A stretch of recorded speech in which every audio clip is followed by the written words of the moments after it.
Bueno, vamos a orar.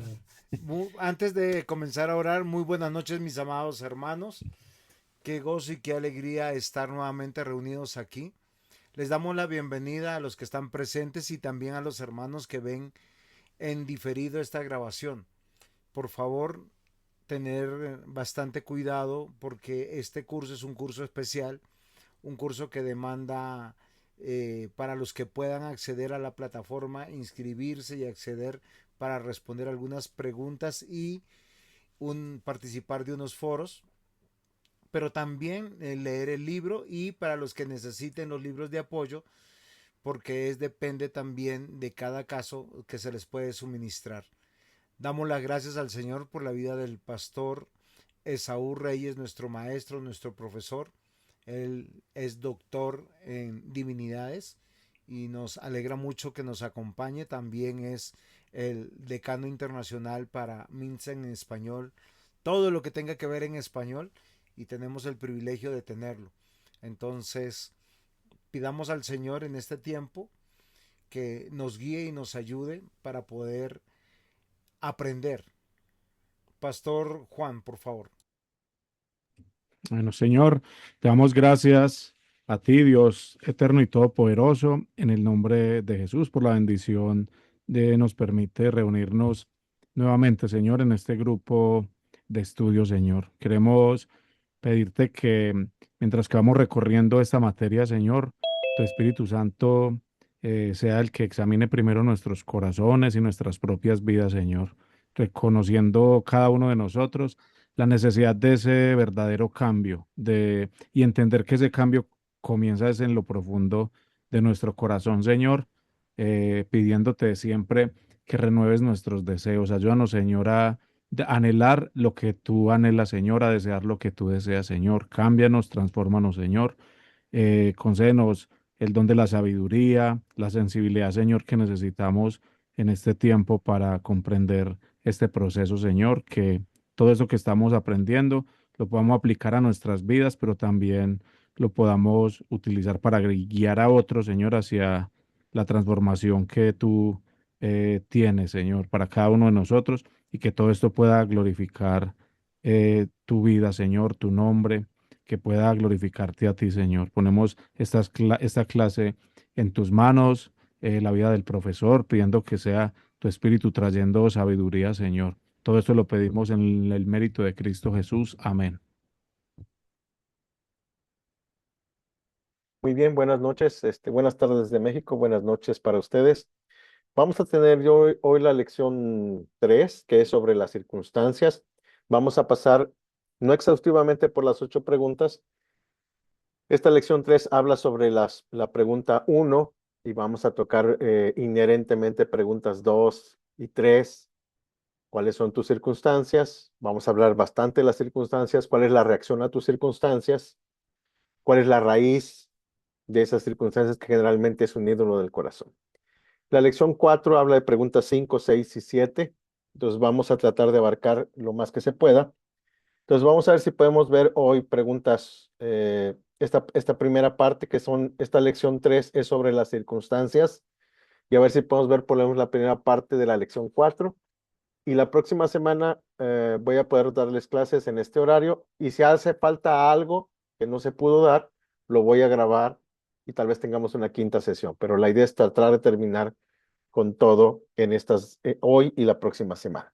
Voy a poner mi pantalla y vamos a ver la lección sobre las circunstancias. En su manual es la sección de circunstancias. Aquí le estamos poniendo la anatomía del cambio profundo, un marco diagnóstico bíblico para el corazón activo y las circunstancias. Recuerde que ya explicamos a qué nos referimos con el corazón en esta lección. Es importante tener la cámara lenta, es decir, con mayor luz y acercarnos al diagnóstico. ¿Cuál es el objetivo de esta lección? Es examinar los detalles de la vida cotidiana bajo la luz intensa para ver la realidad tal como es. ¿Qué esperamos descubrir? El Evangelio es profundamente aplicable a cualquier asunto cotidiano de nuestras vidas, invitándonos a un arrepentimiento específico y no abstracto. Es decir, tienes que arrepentirte cuando estás pit y pit en el tráfico, o si se te atraviesa la gente y dices unas palabrotas, o tú te le atraviesas a la gente pensando que eres demasiado abusado o demasiado bueno manejando. La esperanza. No somos víctimas. El cambio genuino es posible, pero necesitamos ver o enfocar el asunto de la vida cotidiana. Para eso vamos a hablar de las circunstancias. Por lo tanto, hemos explicado allí el mito del corazón pasivo, que es importante que no tengamos presente. Vamos a hablar de tres cosas: el sistema, la premisa central y la visión del corazón. En la psicodinámica, la premisa central es el pasado y los traumas te motivan. ¿Cuál es la visión del corazón en esta perspectiva? El corazón está programado por los mismos instintos. En el sistema humanista, ¿cuál es la premisa central? Dependes de una jerarquía de necesidades. ¿Cuál es la visión del corazón? Programado por necesidades insatisfechas. En el sistema conductista, ¿cuál es la premisa central? Contingencias de reforzamiento. Eh, ¿Cuál es la visión del corazón? Programado física y socialmente. Desde el punto de vista médico, tus genes, tu bioquímica te controlan. ¿Cuál es la visión del corazón? Inexistente, o sea, no hay ahí. En el sistema existencialista moralista, ¿cuál es la premisa central? Respondes a estándares morales. ¿Cuál es la visión del corazón aquí? Activo, pero no hacia Dios. Desde la visión bíblica, que por eso está en dorado abajo, eres responsable ante un Dios vivo y verdadero de la forma en la que reaccionas a tus circunstancias. ¿Cuál es la visión del corazón? Que el corazón es activo y transformable. El deseo de Dios es transformar. Las psicologías seculares contribuyen al pecado, quitándonos la responsabilidad y no con ello la esperanza de cambiar. Ahora, esto es importante porque todas estas perspectivas psicológicas y humanistas tienen presuposiciones no bíblicas. Ahora, esto es vital.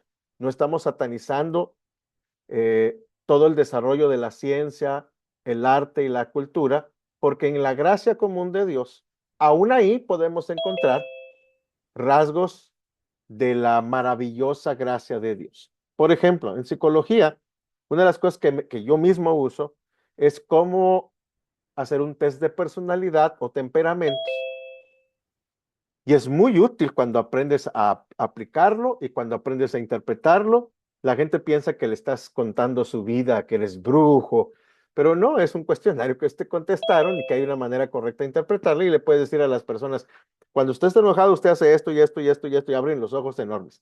Es un diagnóstico, se puede aprender.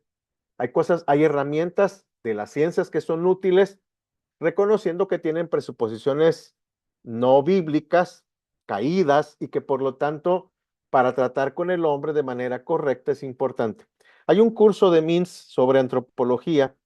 La traductora de este curso es Natalie Carey, y es la misma traductora de ese curso.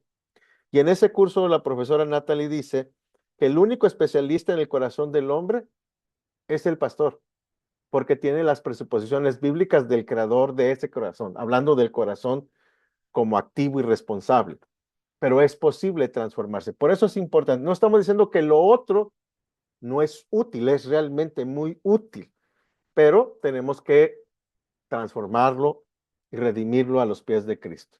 Desde la visión reformada, esa sería nuestra perspectiva para este tipo de cosas. Así que tenemos que cambiar la actitud de víctimas a vasijas de cambio. Aquí hay una radical visión, una visión completamente radical. Porque tenemos, por ejemplo, a lo que llamamos la cultura del llorón. Si el corazón está programado, no somos más que víctimas de nuestras circunstancias. ¿Cuál es el resultado? Problemas sociales sin solución, porque nadie es responsable. Porque es culpa de mi crianza, es culpa del gobierno, es culpa del calor, es culpa del clima, es culpa de mi mal carácter que heredé. Pero como vasijas de transformación, creemos en la obra del Espíritu Santo. El corazón activo es un corazón que puede cambiar. Por lo tanto, explicamos que el poder expulsivo de su amor nuevo en nosotros, mientras más amamos a Dios, menos amamos a nuestros ídolos. Ahí se le llamamos al poder expulsivo de este amor. Y mientras más aprendo a amar a Dios, menos aprendo a amar a mis ídolos. La razón de Cristo vino precisamente para que tú y yo seamos transformados y nos dejemos de excusas, porque Él vivió en este mundo de manera perfecta para que tú y yo aprendamos a vivir de la manera en que Él quiere, en que tenemos que aprender a vivir. Así que, en ese sentido, podríamos decir que lo que vamos a hacer es hacer como detectives, vamos a investigar, vamos a escuchar. La consejería tiene que ver con que averigüemos lo que está pasando y que hagamos las preguntas correctas. Este flujo sigue el flujo de las 8 preguntas condensado en 4 pasos. Las circunstancias. ¿Qué está pasando a tu alrededor? Cuéntame, ¿cuál es la razón por la que vienes? Dejo que le cuente y vaya anotando. En su cabeza usted tiene que tener las 8 preguntas.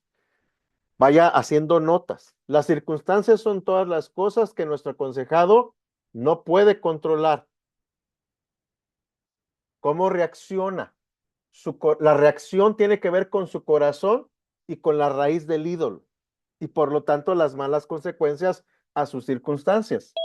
El corazón, ¿cuáles son los motivos elusivos? ¿Cuál es la razón por la que le gritaste? ¿Qué hay en tu corazón? ¿Cuál es la mala consecuencia?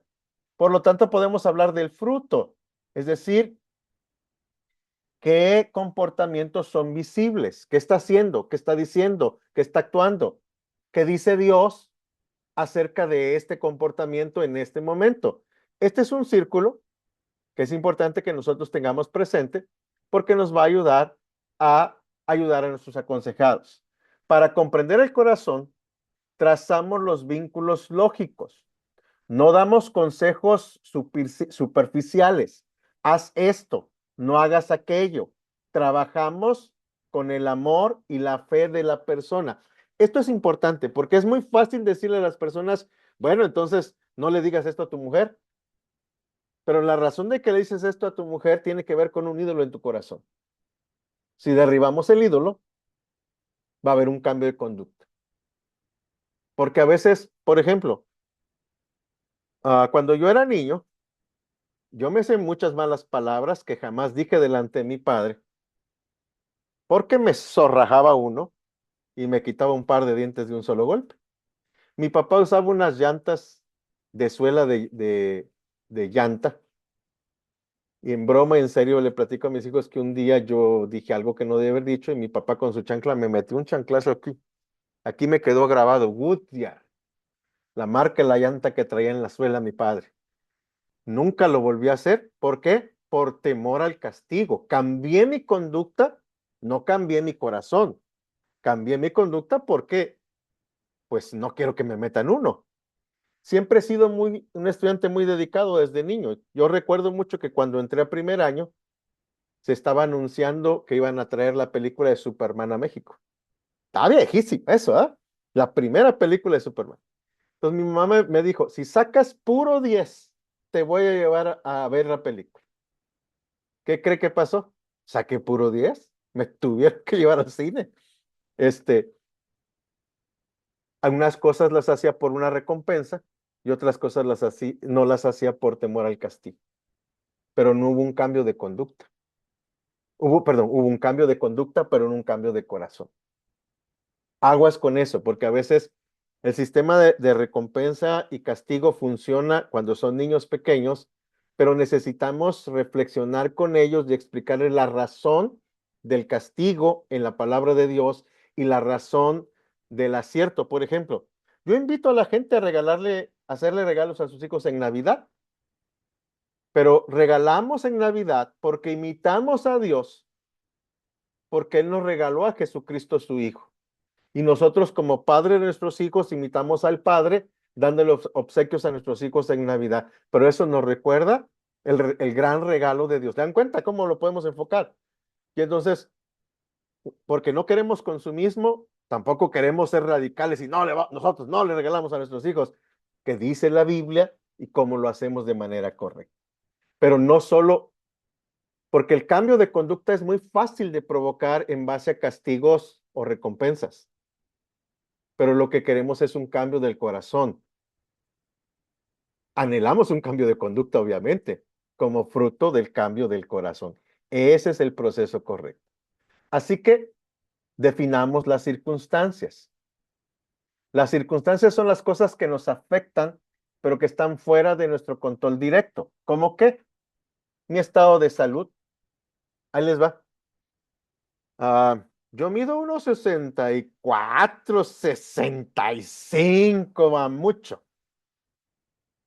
Y el escritorio está un poco más alto y la silla de escritorio yo la tengo que subir. Traigo los pies colgaditos todo el tiempo. Y puedo estar 6, 7 horas con los pies colgaditos. Y una mañana, hace como 4 días, amanecí con un dolor en el tendón. Pero no puede ser porque no estoy saliendo a correr, no hice ejercicio, o sea, me lesioné acostado en la cama. No, y ya cuando lo pensé bien pues sí, vengo y tengo el pie colgado 6 horas durante 5 o 6 días. Entonces ahora lo que hice es, ahorita me volví a subir para que la cámara no, para no salir sola la cabeza, pero bajé en la silla para que mis pies estén en el piso y no estén colgados, porque me dio tendinitis de estar así. No lo puedo controlar. Hay cosas que puedo de cambiar. ¿Qué más no puedo controlar? No puedo controlar relaciones significativas. Es decir, si no puedo controlar a mi mujer después de 30 años de casado, hermano, no hay otra manera. Pero tampoco me puede controlar a mí, ni a mis hijos, ni a mi familia. Eventos de impacto, los divorcios, los accidentes. No puedes planear un accidente. Hoy me voy a accidentar y mañana nos la llevamos muy bien. No es posible. ¿Qué más? La familia de origen, el pasado, eh, presiones, responsabilidades diarias. Por ejemplo, aquí en México jugamos que llegan los recibos y te los ponen boca abajo para que tú los vayas sacando. Oye, a ver cuánto salió este mes de luz y cuánto salió de agua y cuánto salió de esto. Que hay que pagarse. No lo puedo controlar. Las circunstancias son todas las cosas que no puedo controlar. Y entonces, las circunstancias tienen 4 características. Característica número 1. Las circunstancias son importantes. Es el contexto que revela la raíz de nuestro pecado. Son importantes porque son el contexto en medio del cual nuestros aconsejados están reaccionando y nos muestran la raíz. El fruto visible, la respuesta a sus circunstancias, por ejemplo, puede ser la fornicación, la mentira, el enojo iracundo, pero adentro de eso hay motivaciones que tienen que ser exploradas. ¿Cómo qué? El motivo puede ser la venganza. La circunstancia es una herida racional, o relacional. La raíz oculta es haciéndose juez. O sea, yo le voy a hacer pagar lo que ella me hizo. La solución bíblica, recordar que mí es la venganza y someterme a Dios. No es fácil. Por ejemplo, otro ejemplo, la motivación puede ser la desesperación. ¿Cuál es la consecuencia? Problemas económicos graves. ¿Cuál es la raíz oculta? Falta de confianza en la provisión de Dios. ¿Cuál es la solución bíblica? Crecer en la fe y experimentar la ayuda de Dios en nuestro cuerpo. Si no entiendes las circunstancias, no puedes amar a la persona adecuadamente, ofrecer refugio en caso de abuso. Esto es importante. Las circunstancias son importantes porque nos muestran el fruto de la persona. Pregunta 2. ¿Cómo estás respondiendo a tus circunstancias? Pregunta número 3. Nos enseñan la raíz. ¿Por qué está pasando eso? Porque ellos te cuentan, y le dije a mi mamá, e hice esto. Esas son las respuestas. ¿Qué hay atrás de eso? Tu trabajo es, sí, fornicar es pecado, sí, mentir es pecado, sí, eso es pecado, está mal. no tiene excusa, pero ¿qué hay atrás de eso? Ese es tu trabajo como consejero, ayudar al aconsejado a ver atrás de su reacción ante sus circunstancias. Por eso las circunstancias son importantes. Por ejemplo, hay gente que me dice, usted no sabe lo que es vivir con una suegra así. Y yo pienso, pues sí, no lo sé, porque la verdad es que a mí me tocaron buenos suegros. Mis suegros nunca se metieron, nunca preguntaron. Yo voy a cumplir 30 años de casado. Recién casado nos fuimos a vivir a 3 horas de Monterrey, a la frontera entre México y Estados Unidos, del lado mexicano. Ahí estuvimos 5 años. Regresamos 10 años porque planté yo 2 iglesias aquí en Monterrey. De aquí me fui a Durango a 6, 7, 8 horas de aquí a plantar la primera iglesia presbiteriana en Durango. Luego regresamos, estuvimos un año aquí y luego me fui a Tapachula a pastorear. Y luego Tapachula es en el sur de México, al otro lado de la frontera entre México y Guatemala. Y luego regresamos y aquí, allá nos quedamos aquí, estamos ahorita. Pero les explico esto porque jamás, mis suegros jamás se metieron que por qué se van, a dónde van, por qué te vas. Mis suegros, lo único que me decían es, ¿necesitas ayuda de Saúl? ¿Cuánto necesitas? Yo sé que todos quieren suegros así, esos me tocaron a mí. Pero explico esto por qué. Porque cuando alguien me dice, usted no sabe lo... No lo sé. Esto es importante. Usted no le puede decir a la persona, te entiendo, porque realmente no estás viviendo la circunstancia. Sí podemos ser empáticos. Por eso es importante entender lo que le está pasando a ellos para que esa circunstancia tiene una raíz profunda. Las circunstancias son importantes. Característica número 2, las circunstancias no son determinantes. ¿Qué quiere decir esto? Piense en este recipiente. Vamos a hacer tres. El principio, las circunstancias nos presionan y nos golpean, pero no ponen lo que está dentro de nuestro corazón. ¿Qué hay adentro de este recipiente? Lo que usted quiera. Café, té, lo que usted quiera. Es lo que hay en el recipiente. Cuando las circunstancias nos dan el golpe, ¿qué son los golpes? Presiones del trabajo, diagnóstico de diabetes, te deja tu novio, te amputan un brazo, lo que suceda, las circunstancias. La acción, el golpe externo explica que salió el agua en el momento, es decir, lo que tiene adentro, y se derrama lo que está adentro. Ahora, esto es importante porque se va a derramar lo que ya estaba dentro. Si este recipiente tiene café y lo golpean las circunstancias, ¿qué se va a derramar aquí? Café. No se puede derramar refresco, no se puede derramar jugo. ¿Por qué? Porque no tiene jugo, porque no tiene refresco. Tiene café. Se derrama café. La realidad, salió el café o el agua porque había agua o café adentro. Solo provocan que salga lo que ya estaba ahí. No va a salir algo que no está. La gente te va a decir en consejería, pastor, es que yo no soy así. Y le tienes que explicar, sí, si eres así. Porque, y lo puedes explicar. En esta taza tengo café. ¿Quieres ver? Huele a café, sabe a café, ¿lo quieres probar? Si se me cae, ¿qué se me va a caer? Es bien fácil de ilustrar. Entonces, cuando las circunstancias pegan, sale lo que está dentro, no sale otra cosa. Eso no quiere decir que no son cristianos. David, que era un hombre conforme al corazón de Dios, cada vez que le pegaban las circunstancias salían cosas que no deberían de salir, pero salían. Ahí está el ejemplo de Betsabé, y hay un montón de ejemplos. Basta leer la Biblia. Lo fantástico de la Biblia es que eran hombres como tú y como yo, que sí nos pega, sí de pronto nos da recelo, sí de pronto nos da coraje, sí de pronto le queremos meter un zape. No que lo vamos a hacer, ¿verdad?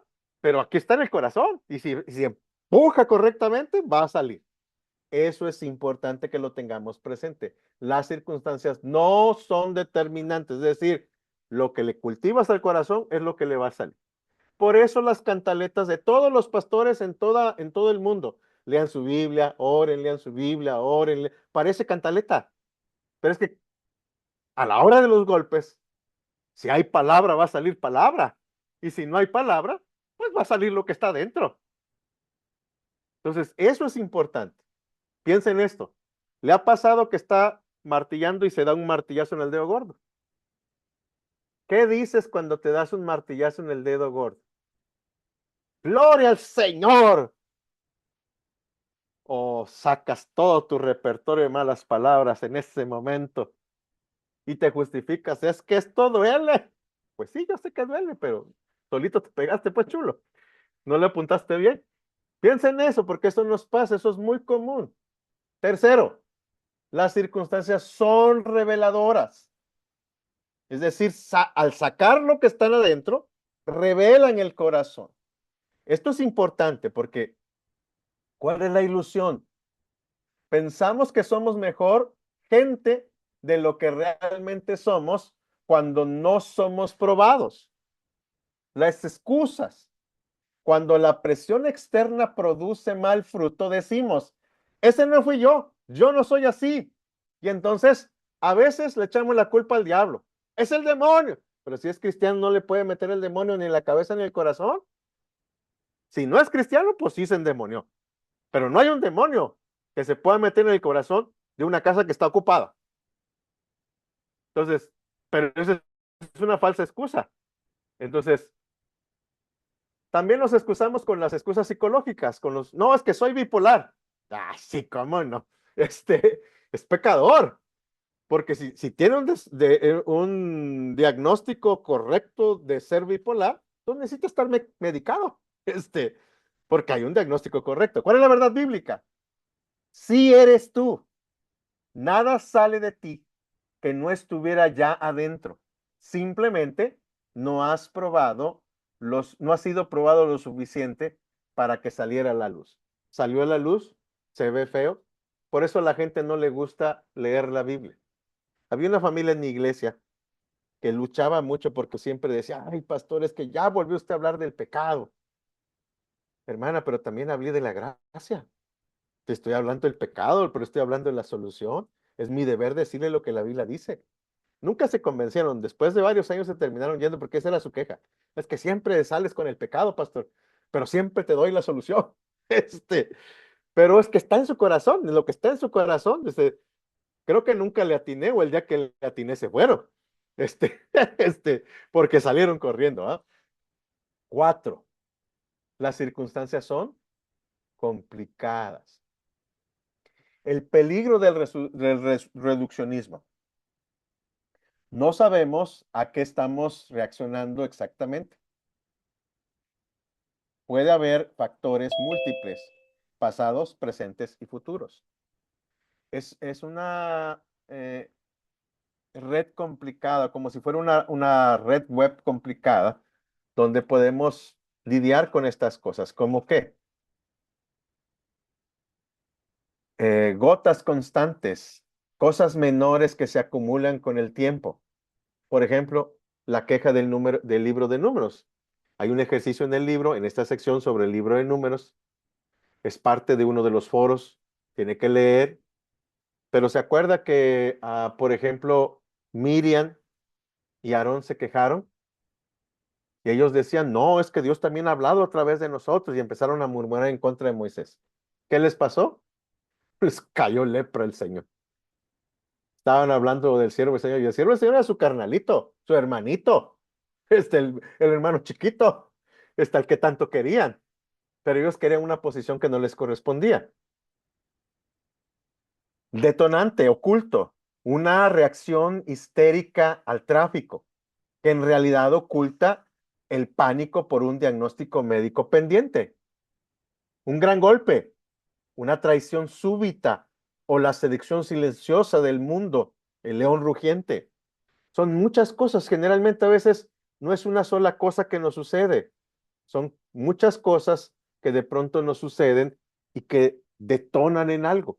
Puede ser una combinación de estas tres cosas, esas cosas que poquito a poquito están ahí, la histeria del tráfico, un diagnóstico pendiente, una traición que no esperábamos, sacan lo que está dentro. Entonces esto es importante porque todo nos va a pasar y es importante que tengamos. Las circunstancias son complicadas. Cuando yo escucho a mi aconsejado, tengo también que ser empático en pensar, si yo viviera las mismas circunstancias que esta persona, pudiera ser que yo reaccionara de la misma manera. Entonces, es bien importante. Así que la prueba definitiva del Calvario, esto es importante. La misma circunstancia, la que tú quieras, que esto es importante. ¿Cómo qué? Sufrimiento agudo, doloroso e idéntico para los tres hombres. En la cruz del Calvario, Jesús y los dos ladrones en la cruz tuvieron el mismo sentido agudo, doloroso e idéntico para los tres hombres.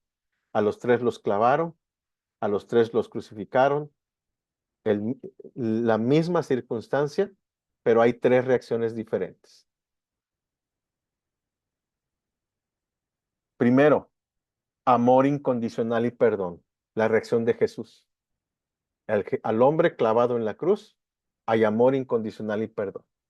El segundo corazón despertó la fe y el llamado al arrepentimiento. Acuérdate de mí cuando estés en el paraíso. Pero el tercer corazón tenía burlas y dureza.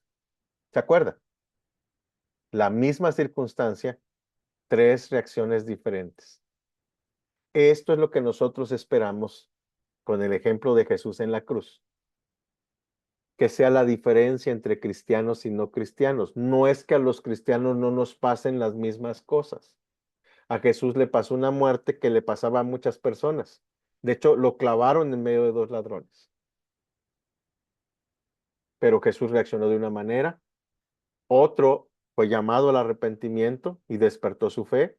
Y el otro murió en pecado, con burlas y dureza. Esto es bien importante, porque el mismo sufrimiento generó tres respuestas totalmente diferentes por lo que había dentro en el corazón. Las circunstancias eran idénticas y presionaron a los tres corazones, pero los tres tenían cosas distintas adentro. Esto es importante porque este es un gran ejemplo de que las circunstancias son importantes, no son determinantes, son reveladoras y son complicadas. Nosotros que somos cristianos, esperamos que ante las mismas circunstancias que le pasan a los demás, el tráfico en Bogotá es igual para todos. El frío en Bogotá es igual para todos. Cuando llueve es igual para todos. Cuando le suben la gasolina es igual para todos. Cuando hay un mal gobierno es igual para todos. O sea, tenemos que pagar todos. Y entonces, fíjense, enfrente de la casa les conté que construyeron un Costco. Un Costco es una tienda de mayoreo muy popular aquí en Monterrey. Y aquí construyeron el Costco más grande de América Latina. Incluso tiene una gasolinera. Tal vez la gran ventaja es que el litro de gasolina cuesta 2 pesos menos que en cualquier gasolinera aquí enfrente. Pero tiene un estacionamiento para 900 coches, que el estacionamiento se llena sábado, domingo y en quincenas. Claro, la plusvalía de nuestras casas que están enfrente subió. Estamos enfrente, es una colonia privada con un super centro comercial enfrente. Pero hay que pagar un costo. Hay más tráfico, hay más gente circulando, cosas de ese tipo. Aquí tenemos un grupo de WhatsApp en la colonia donde los vecinos se están quejando y se están quejando y se están quejando, pero es que tiene sus ventajas y la circunstancia es la misma. Podemos honrar y glorificar a Dios porque la plusvalía de nuestra clase subió, o podemos quejarnos porque tenemos la ventaja que tenemos. A veces nos quejamos por muchas cosas. Y entonces, el lente invertido, no de mis circunstancias hacia Dios, sino al revés. Lo que sé de Dios es el lente para interpretar mis circunstancias. Pregunta 5. ¿Qué dice Dios acerca de mis circunstancias? Vamos a tener varias lecciones. La lección 5, la pregunta 5 tengo, que es parte de la lección 4, tengo como 4 partes de la lección 5. ¿Qué es lo que dice Dios? Dice, este autor dice, no interpretamos a Dios por medio de nuestras circunstancias. Ese es un error, sino que interpretamos nuestras circunstancias a través de lo que sabemos de Dios. El error, porque por eso vienen a consejería, es que están interpretando a Dios por sus circunstancias y de pronto te dicen como, Dios se olvidó de mí, pastor, no contesta mis oraciones. Te aseguro que Dios contesta tus oraciones. Lo que pasa es que no estás escuchando la voz de Dios en su palabra. Y entonces es donde le vas a enseñar el lente invertido. Esto es importante. Esta percepción marca toda la diferencia en cómo respondemos. El Evangelio ilumina los detalles. El Espíritu transforma el corazón. Esto hace una diferencia radical entre lo que nosotros esperamos que suceda y lo que realmente sucede cuando estamos. 4 características de las circunstancias importantes. Son reveladoras, no son justificantes de nuestro pecado y son complicadas. Ahora vamos a hablar de las fuentes que producen estas circunstancias. Déjenme leer, pongo es la segunda parte de esta lección.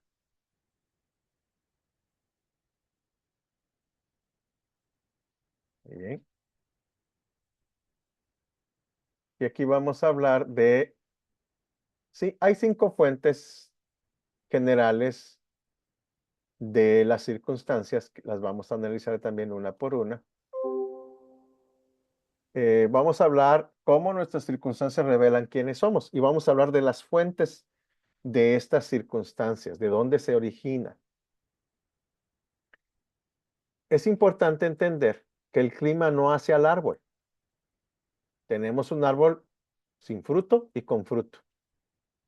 Ambos árboles con fruto y sin fruto tienen una raíz, los ídolos del corazón o las verdades que abrazamos de Dios. Y entonces tenemos el calor, las circunstancias. El ambiente no te hace pecar, solo saca a la luz lo que ya está dentro. Si la raíz, en esta raíz de este árbol que no tiene fruto, lo que hay es groserías, malas palabras, Dios, no está Dios en tu vida, pues lo que vamos a obtener es un fruto malo y consecuencias malas de esto. Pero si ante el calor tenemos palabra, relación con Dios, fe, sacramentos, va a haber un fruto correcto a esas circunstancias. La Escritura no presenta las circunstancias como causas del pecado. Las dificultades no causan murmuración o amargura, simplemente revelan lo que el corazón ya ama o odia.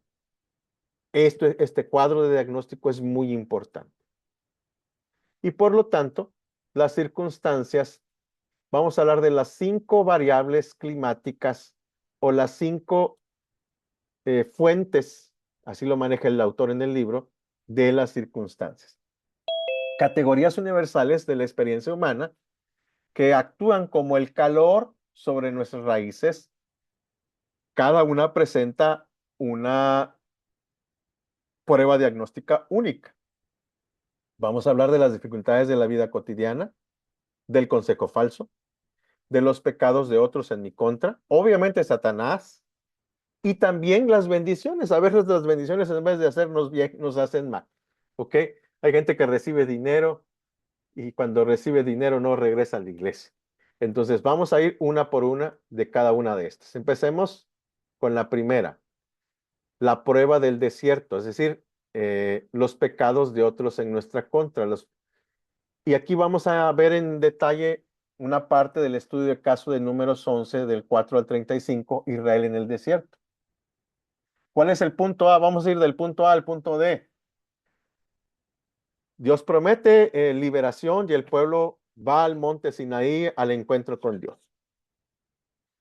Dios, en el punto B, 3 días de comida monótona, maná, una incomodidad temporal, pero hay comida todos los días.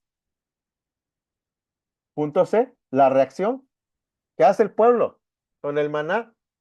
Quejas, llanto, deseo de volver a la esclavitud, porque decían, allá en Egipto teníamos ollas de carne. Lean el pasaje. Eran esclavos, no tenían olla de carne. Pero vean cómo se están quejando. Y el punto de la consecuencia, la plaga y la gran mortandad, que todos conocemos la historia. Entonces, el calor, 3 días de dieta repetitiva, un problema circunstancial leve, porque están comiendo, no es que no están comiendo. ¿Cuál es el veredicto divino? Dios evalúa la queja como una molestia trivial, no evalúa la queja como una queja trivial, sino como un menosprecio directo a Él. Cambiaron el amor al Creador por el amor a la comida. Y entonces el pueblo está pecando. Estas cosas nos pasan. Nos quejamos por muchas cosas, pero no las vemos como bendición de Dios. Y así que podemos ver la anatomía del ídolo en el desierto. Vean en el termómetro, aquí como un termómetro, abajo, el deseo legítimo. Quiero comida con sabor. No es pecado, pero si le subes la intensidad, viene la mentira. Comíamos pescado gratis en Egipto. El olvido conveniente de la esclavitud. Y entonces eso se convierte en una idolatría o incredulidad. Dios no es bueno y sus promesas son falsas. Las raíces encontradas, enredadas. Uno, cambiar el amor al creador por el amor a lo creado, en este caso la comida. Dudar del carácter inmutable de Dios y que Dios va a proveer. Esta es la manera en cómo le enseñamos nosotros a nuestros aconsejados. En este caso, en el caso de números, ustedes van a tener que hacer la hoja de diagnóstico en uno de los foros. Pero esto es importante porque esto nos ayuda a ver los ídolos y cómo lo ubicamos en un caso específico en la Biblia, cómo lo podemos ubicar en casos específicos de nuestros aconsejados. Es bien importante. Eso tiene que ver con los pecados de la gente a nuestro alrededor. Circunstancia 2, la arquitectura del falso consejo. Hablemos del falso consejo. La cultura emite voces que definen el éxito y la belleza. Ganan poder solo cuando creemos la mentira. Y aquí está la anatomía de la mentira, de como un embudo y cómo entra. ¿Cuál es la premisa? Establece un estándar falso de belleza. Por ejemplo, yo tengo 54. Me quiero ver como Cristiano Ronaldo. Por ejemplo, es una imagen. El hombre tiene 41 y parece de 20 el tipo, por lo menos en su cuerpo, que ya se ve arrugadón el hombre. Entonces no se tendrá que operar y estirar, pero como atleta, el tipo mis respetos. Quiero tener un cuerpo como el de Cristiano Ronaldo. La premisa ofrece falsedad absoluta, es decir, si usted se toma este licuado, se va a parecer a Cristiano Ronaldo. Ya voy yo y compro los licuados. ¿Cuál es la trampa? La esclavitud, lo inalcanzable. Hay estándares. Por ejemplo, el infomercial del hombre calvo. ¿Han visto esos infomerciales? Pasan después de las 12 de la noche, cuando no tienes sueño, ves infomerciales, ¿verdad? ¿Cuál es la premisa? Cabello, vigor, éxito. ¿Cuál es la promesa? Que vas a ser feliz porque vas a tener cabello. ¿Cuál es la trampa? Manipulación visual. O el estándar de la belleza. ¿Cuál es la premisa? La norma física inalcanzable. ¿Cuál es la trampa? El dominio del ídolo de la apariencia. Si tu deseo por lograr el estándar cultural te domina, se convierte en tu ídolo. Y entonces ahí es donde tenemos un problema en cómo se hace un ídolo del corazón. ¿Por qué? Porque estas voces hoy, por ejemplo, estas voces le dicen hoy a nuestros niños, tú puedes definir si eres hombre, mujer u otra cosa. No importa lo que tú quieras hacer, es cómo tú te percibes tu sexo de nacimiento no determina quién eres. Y es increíble cómo hay niños de 6, 7, 8, 10 años que se asumen como binarios, por ejemplo. No soy hombre, no soy mujer, soy binario. Y hay toda una definición sobre el asunto. Y eso se enseña en escuelas públicas aquí en México. Triste. Pero eso es parte de lo que estamos haciendo como parte de este asunto. Ahora, esto nos va a ayudar a entender un poco la paradoja de la autoestima. La baja autoestima no es una enfermedad, es un problema de cómo nos evaluamos a nosotros mismos. El espejo del mundo y el espejo del evangelio. ¿Cuál es la métrica del espejo del mundo? Estándares inalcanzables o cambiantes. Por ejemplo, no sé en Colombia, yo sé que en México y en Colombia producen muy buenas telenovelas, pero en México vea una película, vea una novela mexicana y vea los galanes de las novelas mexicanas. Muchachos blancos de 1,80, rubios, pero eso no es el estándar del mexicano promedio. El mexicano promedio es moreno, bajito, entre 1,60 y 1,65, 1,67, pelo negro, moreno, pero no es el estándar.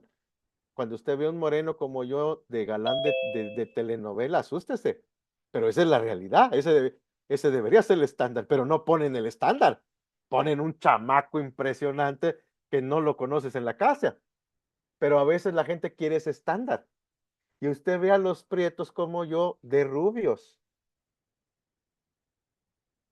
Nos vemos espantosos de rubios, porque nuestra piel no da. Pero yo veo muchachas y muchachos de pelo blanco, de pelo rubio, se hacen crecer los senos, las caderas, porque están yendo por un estándar inalcanzable. ¿Cuál es el estándar del evangelio? Estándares eh, inmutables, porque son de Dios, provienen de Dios. ¿Cuál es la audiencia del espejo del mundo?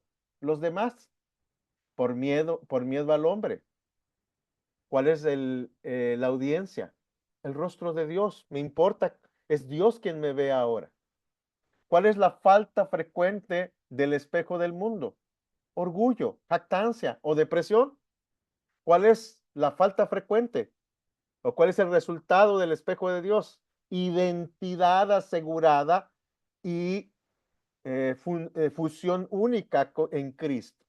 La Biblia nunca te manda a pensar mejor de ti mismo, sino a encontrar tu identidad en Cristo. La autoestima es una falacia, porque es un concepto psicológico que implica que yo debo pensar bien de mí todo el tiempo. Y la verdad es que es muy difícil pensar de mí bien todo el tiempo. Tercera característica, el impacto de las ofensas, el pecado de otros en mi contra. Me encantó el gráfico, cómo así se siente en el corazón quebrado una traición, una mentira de alguien que no esperas. El calor, pecados de otros contra nosotros.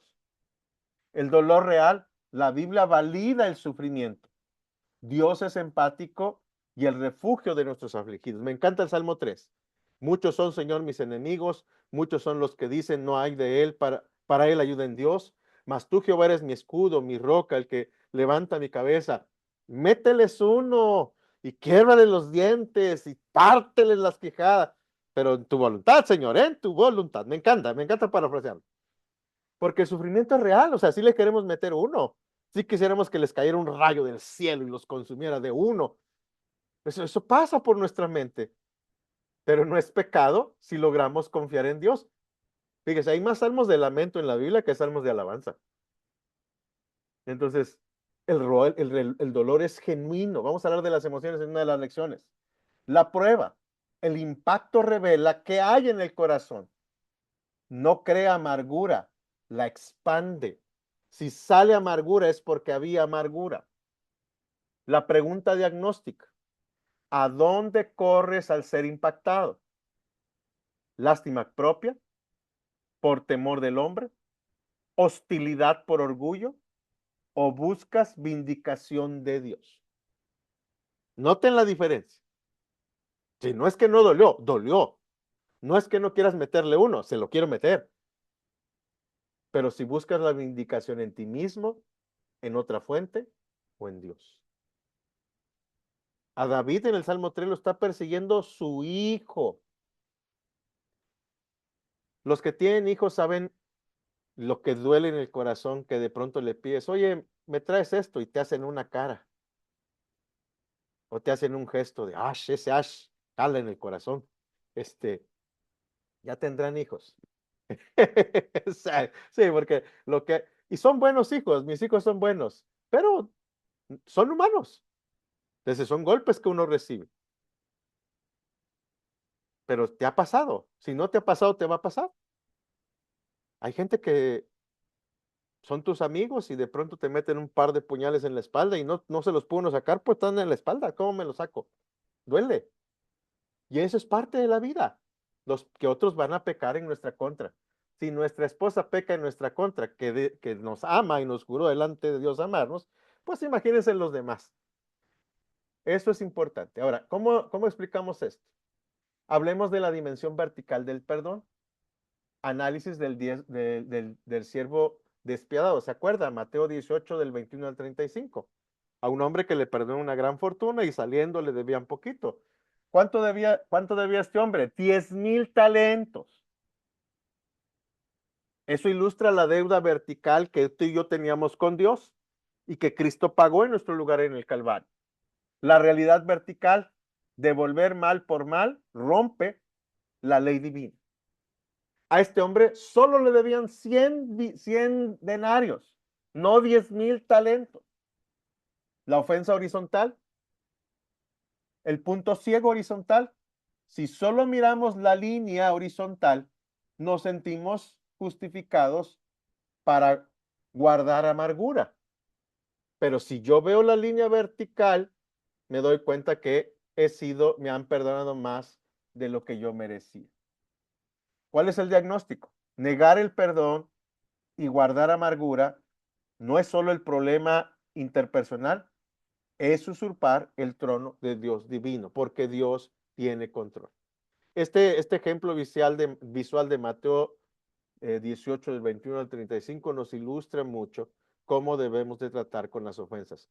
En ese sentido, el pecado de otros en mi contra son 10 denarios.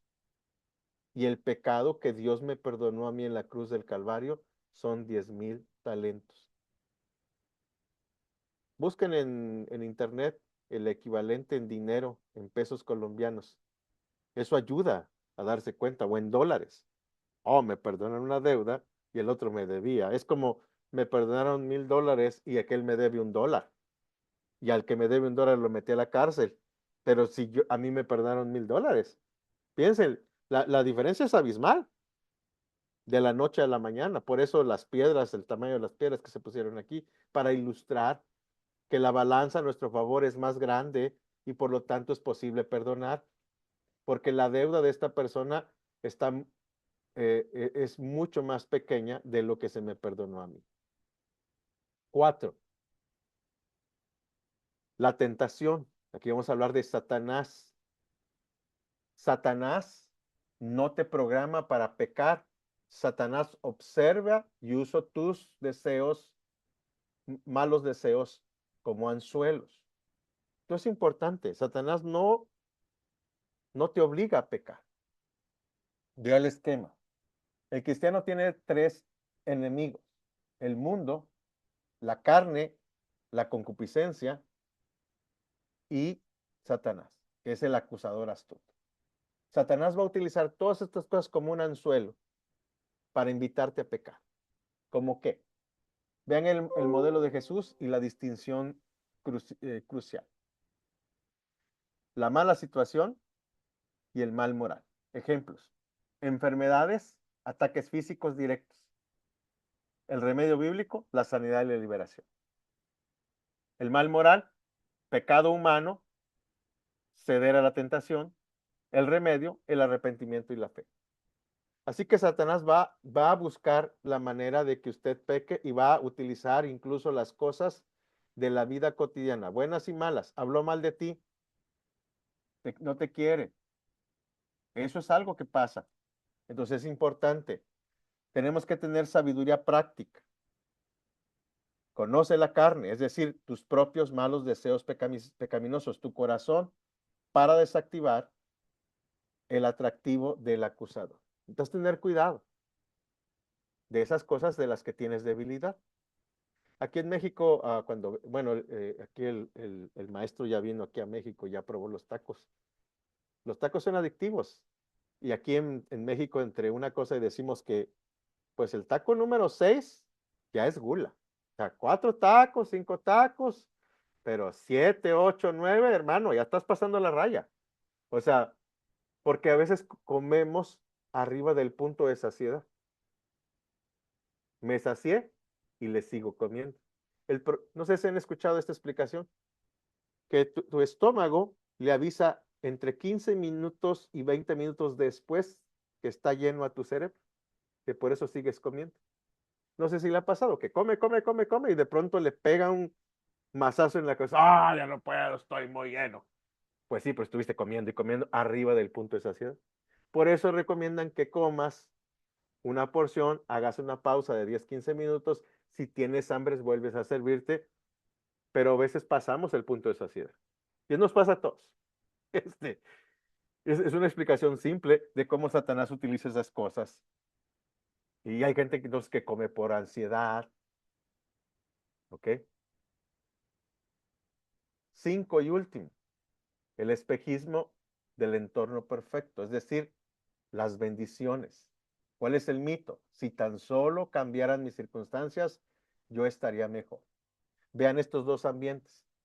Un ambiente de pobreza, trauma, de niño, fui maltratado, tratado con resentimiento, dudando de Dios.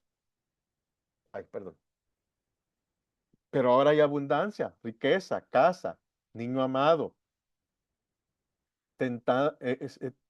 tratado el orgullo, la idolatría y la competencia.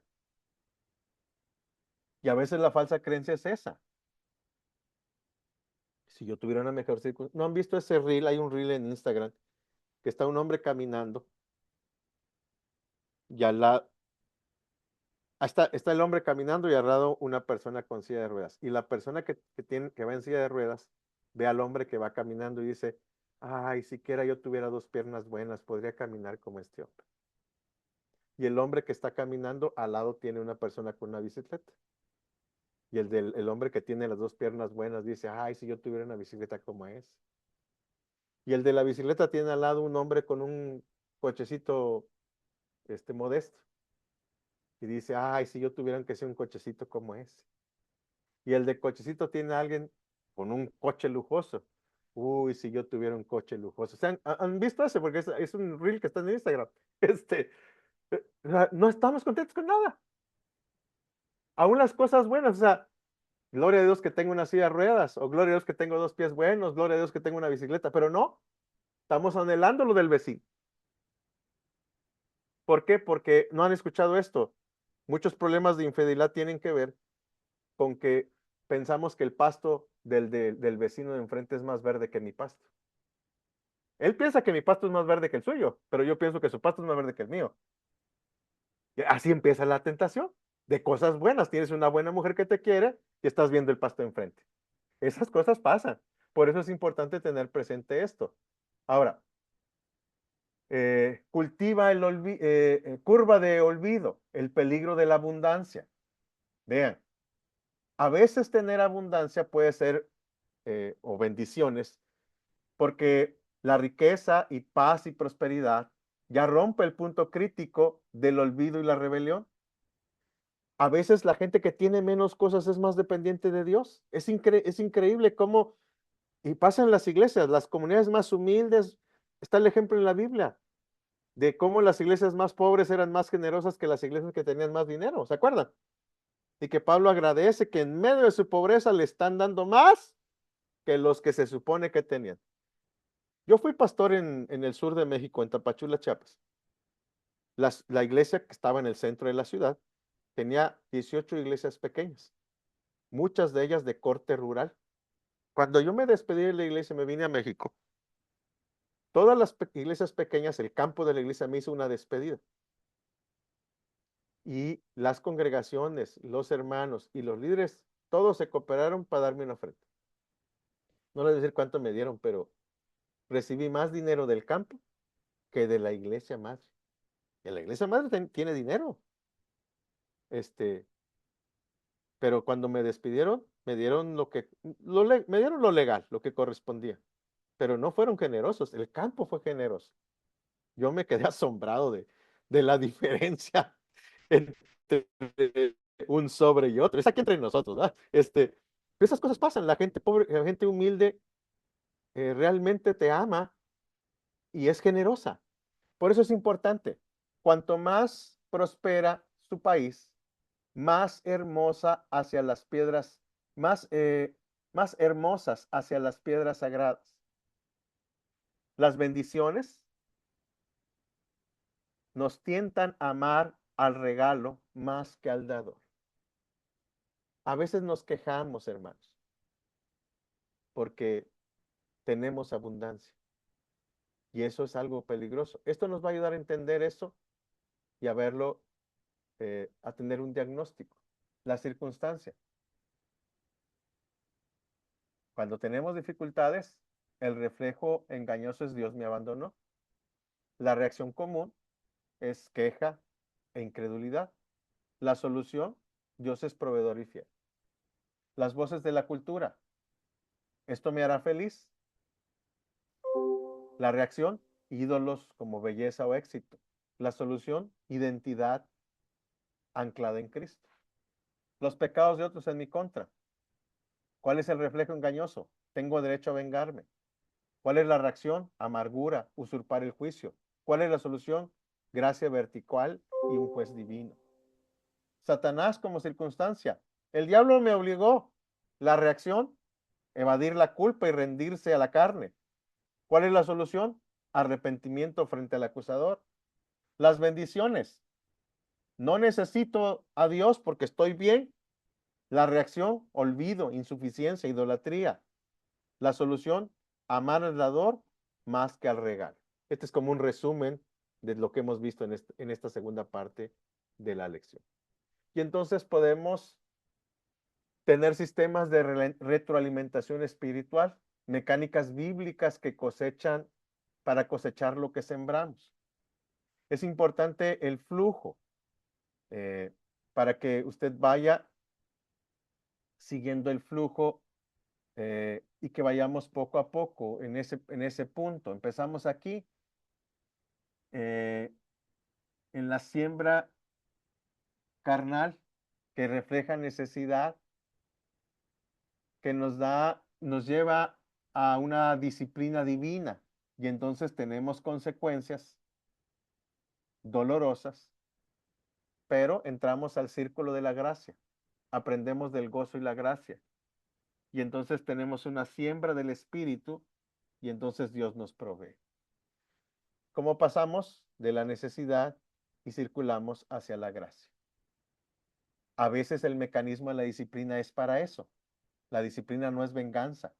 La disciplina es tratar la tierra para que entonces produzca fruto y entonces entremos al mecanismo de gracia, someternos a Dios, que Él crea las circunstancias para que nosotros podamos servirle. Y entonces podemos hablar del creador sobre lo creado. La meta bíblica no es el reduccionismo o cambiar nuestro clima. Eso es muy difícil. No buscamos circunstancias perfectas para dejar de pecar. Las circunstancias son el contexto ordenado por Dios donde respondemos a Él. El objetivo es permitir que cualquier clima, ya sea calor de la prueba o la lluvia de bendición, se hunda en raíces más profundamente del carácter inmutable de Dios, es que muestra a Dios. Es decir, un árbol con frutos y raíces que produzcan consecuencias bíblicas para que nosotros podamos descansar y confiar en Él. Así que en esta lección repasamos pregunta 1, ¿Cuáles son tus circunstancias? Pregunta 2, ¿cuáles son tus reacciones ante tus malas circunstancias? Pregunta 3, ¿cuáles son las raíces que provocan el corazón? Y pregunta 4, ¿cuáles son las buenas consecuencias de nuestras circunstancias? En la siguiente lección, que es la última lección, veremos preguntas 5, 6 y 7. Entonces es importante en ese proceso que nosotros podamos pues considerar estas preguntas a la luz de la palabra de Dios. Bien, he terminado la clase de hoy. Voy a darles clases el próximo martes, si voy a estar aquí en Monterrey. Y voy a grabar las últimas dos. La próxima clase es una clase larga. Entonces tiene, la pregunta 1 tiene 3 partes, la pregunta 6 tiene 2 partes, la pregunta 7 tiene 2 partes y la conclusión. Entonces voy a dejar grabar la pregunta 7 y la conclusión por si no las acabamos la próxima semana. Pero a mí me gustaría, Pastor Juan José, que la próxima semana sí tuviéramos 2 horas de clase. Ok, Para pastor, que si no, alargamos una semana más está bien. su curso, no hay problema, lo hacemos en 5 semanas, Ok. Entonces, porque el curso está muy bueno y muy para no interesante, mi corretearme, querido porque al pastor. final, la quinta semana yo no voy a estar porque voy a estar fuera de la ciudad, pero voy a dejar la clase grabada. Entonces voy a dividir la lección 4 en 2 sesiones, la que voy a dar la siguiente semana y la que voy a dejar grabada, para que puedan ver las clases, porque me parece que es muy importante que no corramos mucho, porque entonces nos da tiempo para reflexionar. Muy bien. Tiempo de preguntas. Pastor Juan. Gracias, pastor. Quiero hacerle una pregunta sobre el tema, me pareció muy interesante y también cómo lo aborda el libro y da la solución en cuanto a digamos, la circunstancia, bueno, sobre la prueba en la cruz del Calvario, ¿cierto? La misma circunstancia externa produjo tres respuestas totalmente distintas. Eso nos comentaba usted ahorita en la clase también, ¿cierto? Es conforme al corazón del hombre. Entonces, Amén. sabemos pues que en la teoría es muy clara en que no debemos interpretar a Dios basado en nuestras circunstancias, eh, pero yo quiero hacerle es una pregunta como pastoral basada como en su propia experiencia, pastor. Es que entendemos que en el ministerio pastoral eso es mucho más, o sea, es más fácil decirlo que realmente hacerlo, pastor, ¿cierto? Nosotros Cierto, conocemos esa cierto. teoría y entendemos. Es más fácil decirlo que hacerlo, digo yo. Entonces, como en su experiencia práctica, ¿cuáles son como esos pasos o esas mejores formas de guiar con gracia? Porque es que a veces guiamos también como digo yo, como en broma, como los amigos de Job, que guiamos solo como, es que lo que usted tiene que hacer es esto, es que lo que usted. Entonces, la pregunta es como, ¿cuáles son esas mejores formas, como en gracia, de guiar a un hermano a que logre usar como ese lente invertido que nos enseña ahora en la clase? Bueno, que de hecho está en el libro muy, muy buen, en el manual, pero especialmente como en esos momentos donde siente que ese dolor es tan grande que la cruz es muy injusta. A veces hay hermanos que creen que la cruz, entre comillas, ¿cierto? Que les tocó, dicen ellos, es más grande que la de Jesús, pero uno entiende esas circunstancias. Y creo en la práctica pastoral que es muy difícil a veces sacar como a los hermanos o guiarlos cuando están en eso. Como en su experiencia de consejero pastoral, ¿cuáles serían como esas mejores formas, pastor, para lograrlo? Mira, lo primero es no decirles a los hermanos, entiendo lo que te está pasando, porque no lo entiendes, tú estás en otras circunstancias. Segundo, no darles soluciones fáciles. Paso 1, paso 2, paso 3. El punto aquí es permitir que ellos expliquen lo que están sintiendo, que su dolor, el impacto del dolor es genuino. Reconocer eso es genuino, eso no es pecado.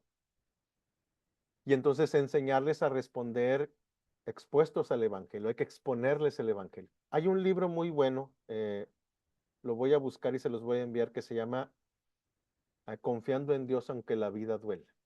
Buenísimo, porque habla de la soberanía de Dios, de la bondad de Dios y de la obra de Cristo.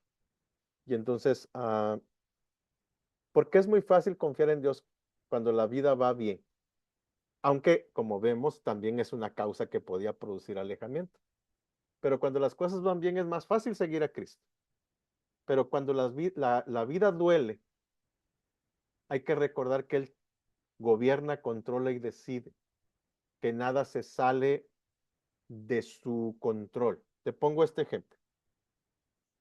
1995, yo estudiaba en el Seminario Teológico Presbiteriano de la Ciudad de México. Jugamos luchitas, lucha libre con otros dos compañeros del mismo cuarto. Y jugando me empujaron ante el ventanal y caí de un segundo piso de cabeza. Fractura de cráneo, clavícula, costillas y cadera. El doctor dijo, mis papás viven en el sur de México, vinieron a la Ciudad de México. La ambulancia tardó 45, yo caí de cabeza y convulsiones. La ambulancia tardó 45 minutos en ir por mí. Cuando a la noche llegan mis papás al hospital, lo primero que le dice el médico a mi papá y a mi mamá es, señor, señora, su hijo no va a pasar la noche. Y si pasa la noche va a quedar afectado sus facultades mentales. No va a poder hablar, no va a poder caminar, no se va a poder casar, no va a volver a estudiar. Ah, yo no recuerdo mucho de del tiempo en el hospital porque dicen que yo decía, ay, mi cabeza, pues me caí de cabeza, ¿verdad? Y pero no recuerdo, no tengo conciencia. Y los tiempos de conciencia que yo tenía en las noches eran estos.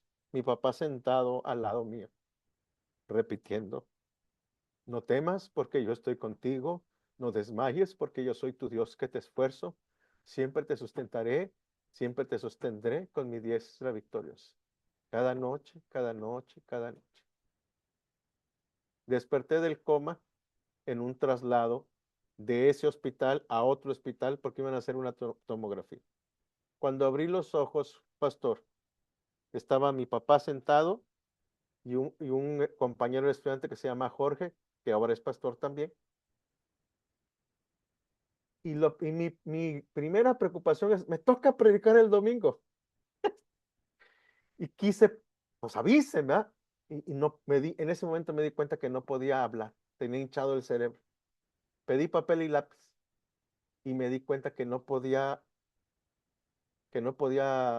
hacer una letra. Volví a caer en coma. Mis papás hicieron todo el trámite para cambiarme del hospital inicial al hospital de las Lomas Verdes del Seguro Social en Ciudad de México. Me trasladaron de hospital.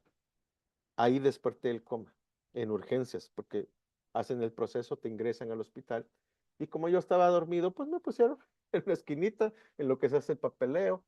Y en ese momento yo abrí los ojos, me dolía la cabeza. Alguien se acercó y me dijo, ¿quiere que lo asiente? Sí, asentí con la cabeza. Y pedí de comer como la hija de Jairo, hermano. Pues me pasaron una charolita con comida. Pedí de comer a señas, que no podía hablar. Y cuando entra mi papá, me ve con la charolita y me ve comiendo. Pasé meses en el hospital, sin poder hablar, sin poder caminar. Tuve que aprender a hablar, a caminar. Y después del hospital pasé un tiempo que no podía viajar hasta que pude viajar a mi casa. Me llevó un año de rehabilitación. Te cuento esta historia, ¿por qué? Porque en algún momento yo me quejé con Dios. Oye, tú y yo hicimos un acuerdo. Yo te entrego mi vida desde joven y tú te encargas de cuidarme. O sea, ¿qué pasó? Pues aquí como que no estamos jugando en serio los dos. Y eso es parte del proceso, del dolor, del impacto. La historia breve, ya para resumirlo, es, sí me casé, tengo 3 hijos y ya tengo 3 nietos. Sí volví a estudiar, acabo de terminar un doctorado el año pasado. Tengo 3 maestrías, estoy estudiando la 4ª maestría. Tengo un doctorado, voy a empezar mi PhD. Sí me casé, sí estudié, sí esto, sí lo, todo lo que dijeron que no podía hacer, sí lo puedo hacer.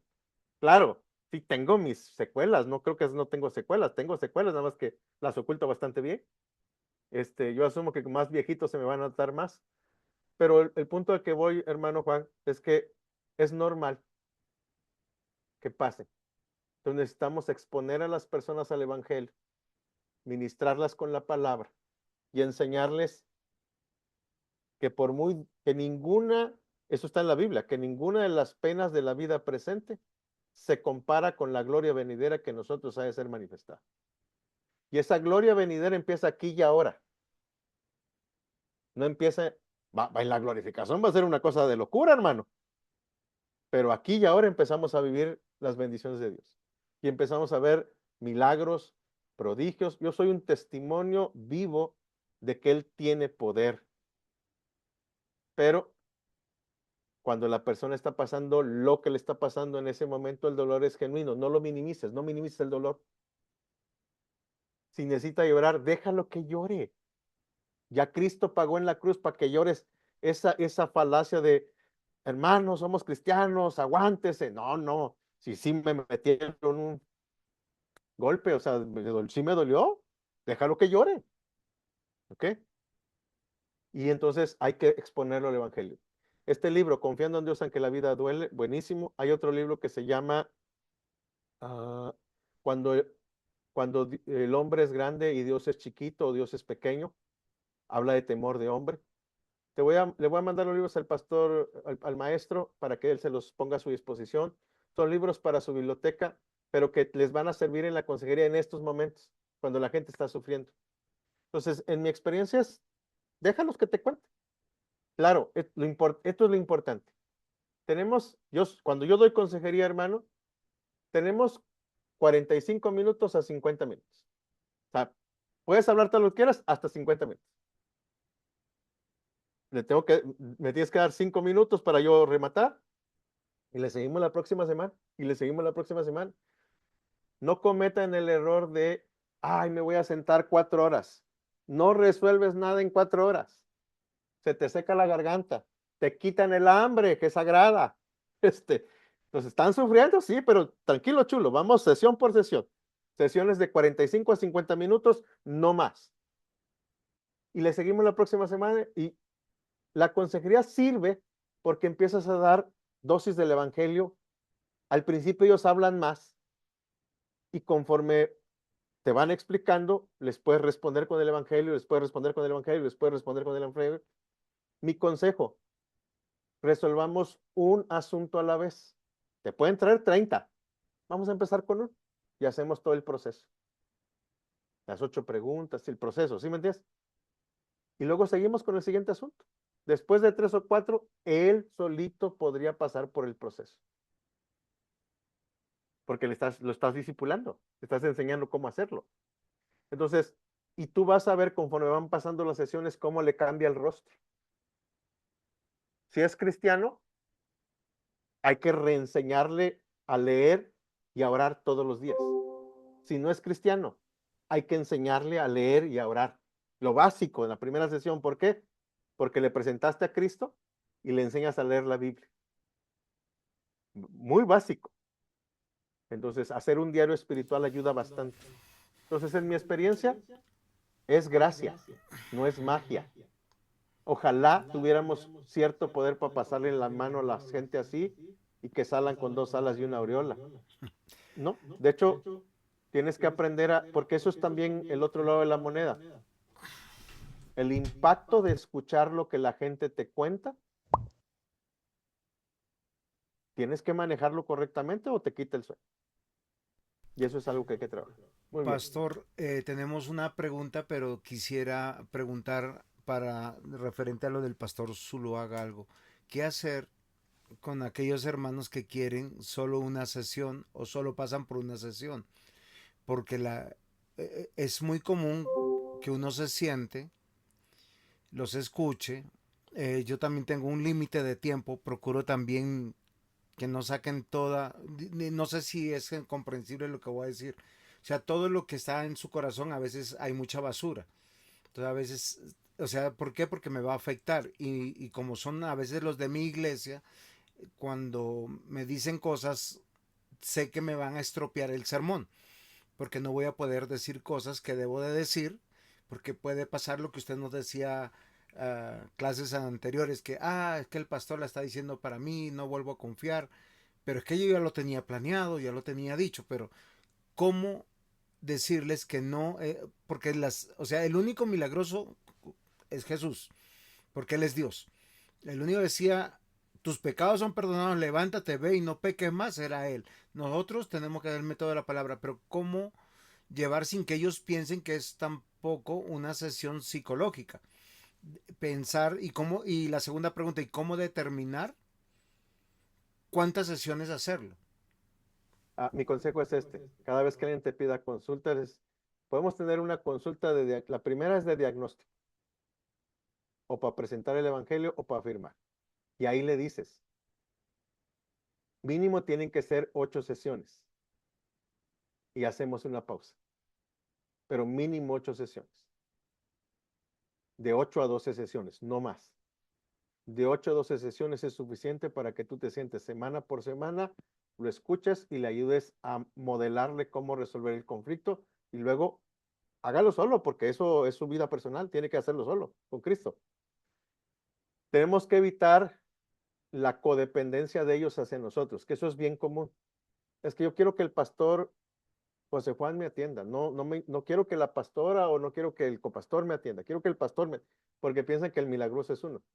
Por eso hay que poner límites, límites de tiempo, límites de sesiones, y el punto es este, tienen que hacer tareas, después de cada sesión tienen que hacer tareas, si no hacen las tareas, entonces yo no te puedo recibir.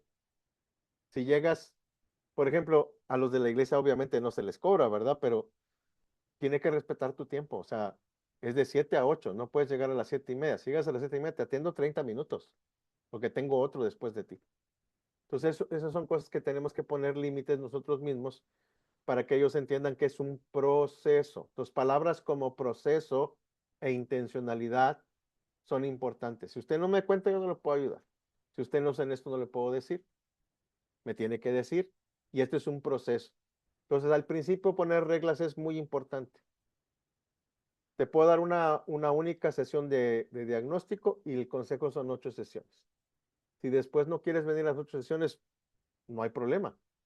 Pero entonces no te puedo atender otra vez porque tienes que pasar por un proceso. Y así los obligas a pasar por un proceso.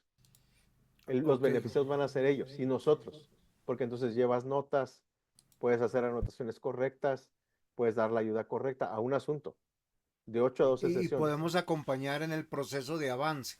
Lo que Claro, pasa que eso no es. vuelven porque persisten en sus pecados. Pero bueno, pastor, hermano John, o diácono John más bien, John Castillo, usted tenía una pregunta.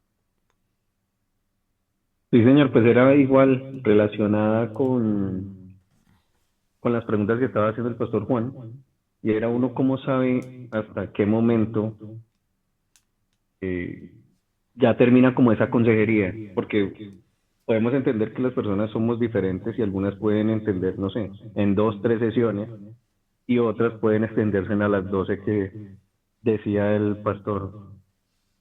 Sí, hermano, mi consejo es mínimo de 6 a 8, máximo 12 sesiones por asunto.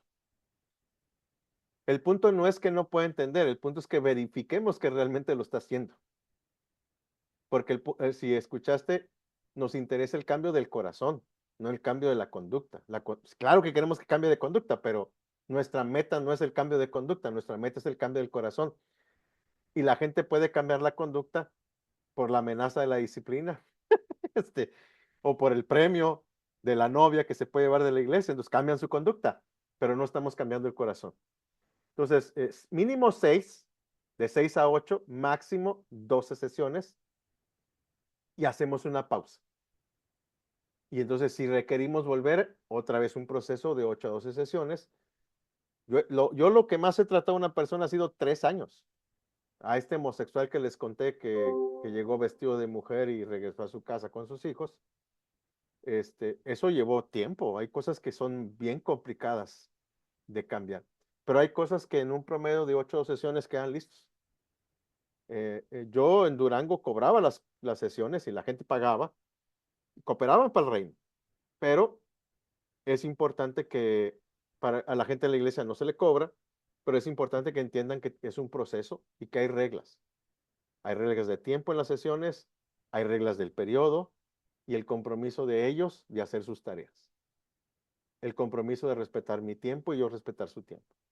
Porque al final es preciosa el tiempo que ustedes le pueden dedicar a las personas. Por eso entrenamos a las personas con estos cursos. Porque si yo pudiera resolver los problemas de toda la gente en el mundo, en todas las iglesias, yo lo haría solo. Pero es imposible. Yo puedo con un número limitado de personas y yo no puedo, en este momento, atiendo 2 o 3 consejerías muy a la fuerza, porque son pastores que me piden que los atienda y hago el espacio, pero no tengo tiempo para atender consejería porque estoy dedicado a la academia. Hubo una época en la que yo me dedicaba 100% a la consejería y estudiaba tanto como estudio ahora para la academia, pero estudiaba para dar consejería. Entonces, porque hay que estar leyendo la Biblia, libros de consejería, libros de teología, hay que estarse preparando porque hablar 8 horas diarias con 8 personas diferentes durante 7 días a la semana, tienes que tener que decirle a la gente. Es muy importante. Sí, Pastor Juan. Gracias. Pastor, es una pregunta como más relacionada con también el manual. Uno es que en las preguntas de rayos X, no sé si en el manual mío o está así, faltan las preguntas 8, 9 y 10 en las preguntas de rayos X. Déjame Eh, revisarlo. Listo. Y lo otro es como en Means Online no está habilitado ya el tema 3. No, porque el tema 3 apenas lo voy a habilitar esta semana. Ok, Lo pastora. voy Bueno, a, gracias. Era para eso. está Listo. en construcción todo, pero esta Listo. semana queda habilitado tema 3 y tema 4. No se preocupe. Muy bien, vamos a cerrar porque yo tengo que salir al aeropuerto a recoger a alguien. Gracias, Pastor Juan José. Vamos a orar o tú si tú quieres terminar y decir quién va a orar. Muchas gracias por este tiempo.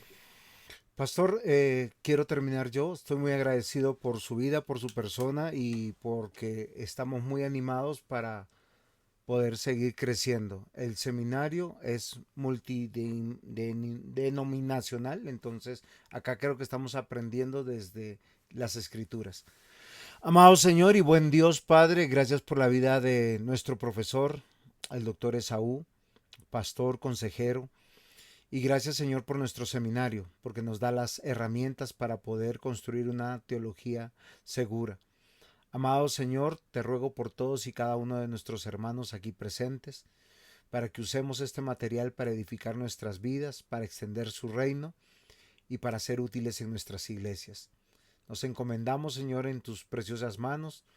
Ponemos la vida de nuestro pastor Esaú también para que lo lleves con bien en su viaje. En el nombre de Cristo Jesús. Amén. El Señor Amén. les bendiga. Amén. Dios los bendiga. Bendiciones. Muchas gracias. Nos Dios vemos los la bendiga. próxima semana.